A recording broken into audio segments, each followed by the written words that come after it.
Guys, mkbhd here, and welcome to your first look at the retail shipping packages for the iPhone 8 and the iPhone 8 Plus. So these things are about to start shipping, and these are the boxes. You can see the little glass details on the front, and there's only 3 colors of this phone right off the bat. Silver, which we have, this new gold, which we'll get into, and space gray. No red and no jet black, at least this time around for right now.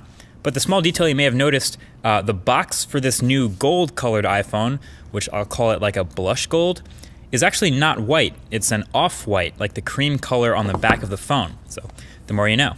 But either way, let's dig into the iPhone 8 first. So it's a pure white box, and you get your paperwork up top above the phone, and then the iPhone itself. So pretty much identical to last year.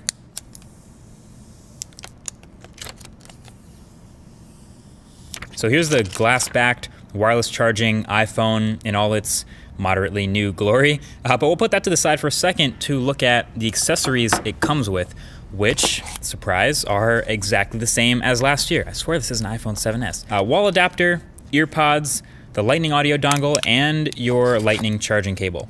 Okay, great. So let's look at this new colored phone. This new gold for the iPhone 8 Plus in its cream colored box and copper colored accents and all that, again, has the paperwork on the top, which is actually still white, so not cream. Hopefully you can see that. It's kind of hard to show on camera.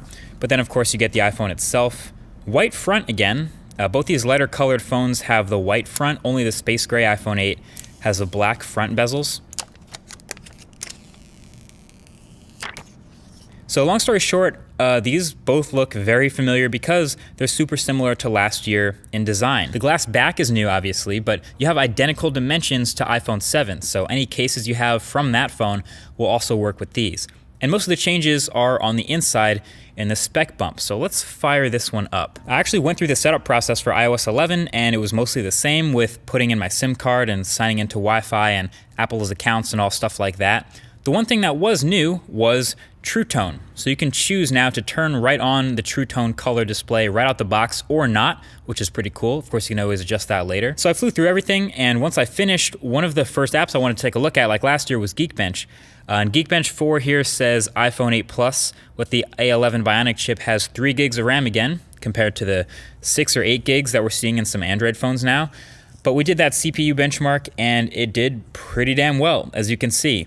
So it comes out with a comparable multi-core score to the Snapdragon 835 in this Note 8, but a massive single-core score, which is awesome for everyday activities like dinking around the user interface and quick animations and things like that. So that's good to see. And you also might notice the iPhone's display looking a little warmer here. Here is the toggle for the True Tone display responsible for that on iPhone 8. Me flipping the switch here doesn't make a huge difference on the camera since my video lighting is pretty much on point. But the True Tone will make a bigger difference in places like outdoors or with more harsh lighting, so that's something we'll explore more in the full review. But that's pretty much what's new with the iPhone 8 first experience. I think the best way to appreciate the slightly new design is to have it next to the same color iPhone 7, which you can see had, since it's metal, like a bit more texture to the aluminum back. You can actually feel the cutout for the Apple logo, where on the iPhone 8, this new one, it's more under the glass, so you can't feel it by running your finger over it.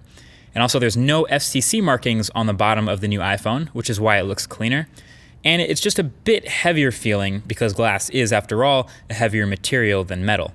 But yeah, I guess what I'm really trying to figure out is this new gold a good color? I mean, I mentioned it in one of the previous videos. The gold kind of looks, I think pale in the middle is the word. The glass, to me, it kind of looks a little bit light, like the rails on the side where it's still metal. I definitely kind of like that. It's a gold metal.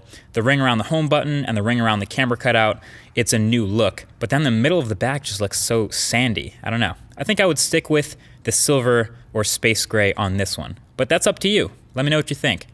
Full review is coming soon, and also iPhone 10 coverage when that's available. But until then, hit that subscribe button. Thank you for watching, and I'll talk to you guys in the next one. Peace.